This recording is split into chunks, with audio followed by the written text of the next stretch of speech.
नमस्कार मैत्रिणींनो, आज आपण बनविणार आहोत विदर्भात बनविली जाणारी कोहळ्याची ही खीर. ही खीर खाल्ली ना तर तांदळाची खीर विसरूनच जाल, इतकी भन्नाट लागते. चला तर रेसिपीला सुरुवात करूया. मी इथे 1 किलो कोहळे घेतलेले आहे आणि त्याला असे छान चिलून घेणार आहे. कोहळ्याचे पूर्ण आपण साल काढून घेऊ आणि बिया सुद्धा आपण याच्या काढून घेणार आहोत.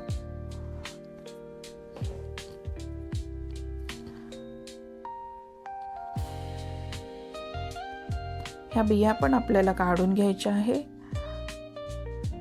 आणि याला असे लांब लांब काप करून आपण याचे फोडी करून घेऊया.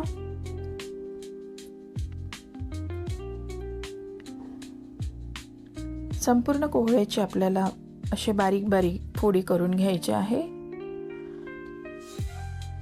ही खीर पौष्टिक पण असते, खायला पण खूप टेस्टी लागते आणि पावसाळ्यामध्ये भरपूर कोहळे मिळतात, त्यामुळे ही खीर करायला काही हरकत नाही.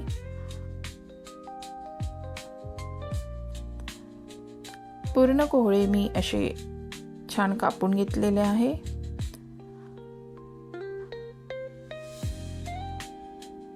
आणि एका भांड्यामध्ये 2 पाण्याने हे छान स्वच्छ आपण धुवून घेणार आहोत.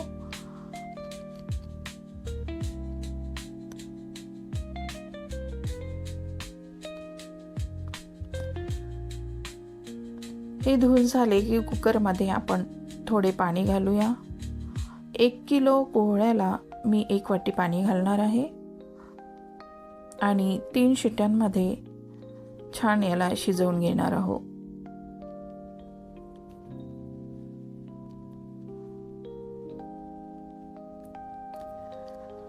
इथे 3 शिट्यांमध्ये आपले कोहळे शिजून झालेले आहे. ते आपण कुकरमधून फोडी काढून घ्यायच्या आणि मिक्सरच्या भांड्यामध्ये घालून त्यात 1 वाटी मी साखर घातलेली आहे आणि 50 ग्रॅम मी खोवा घातलेला आहे आणि मिक्सरला छान असे बारीक पेस्ट करून घेतलेली आहे.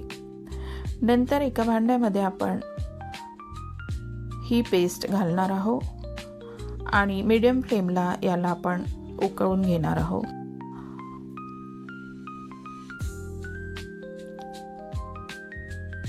नंतर मिक्सरच्या भांड्याला जे सारण लागलेलं होतं ते मी पाणी घालून ते यात घातलेले आहे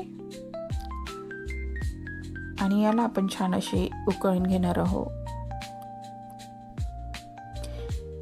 ही खीर नक्की करून बघा आणि रेसिपी जर आवडली तर सबस्क्राईब करा, लाईक करा आणि कमेंट करा. ही खीर उकळून झाली. यात मी 1 कप दूध घातलेले आहे आणि परत आपण याला छान उकळून घेणार आहोत.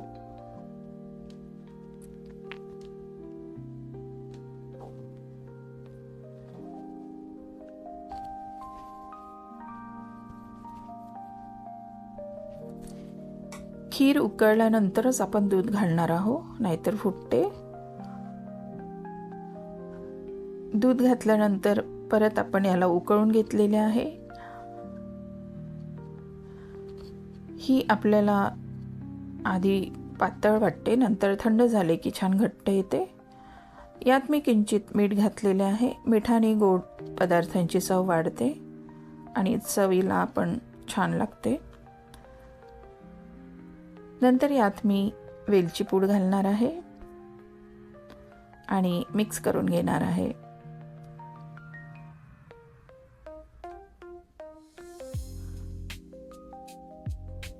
छान आपली कोहळ्याची खीर तयार आहे.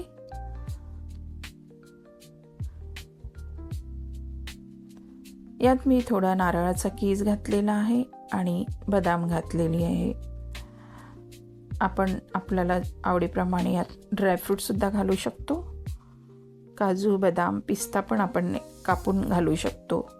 चला तर तयार आहे आपली टेस्टी अशी विदर्भ स्पेशल कोहळ्याची खीर. रेसिपी पूर्ण बघितल्याबद्दल धन्यवाद.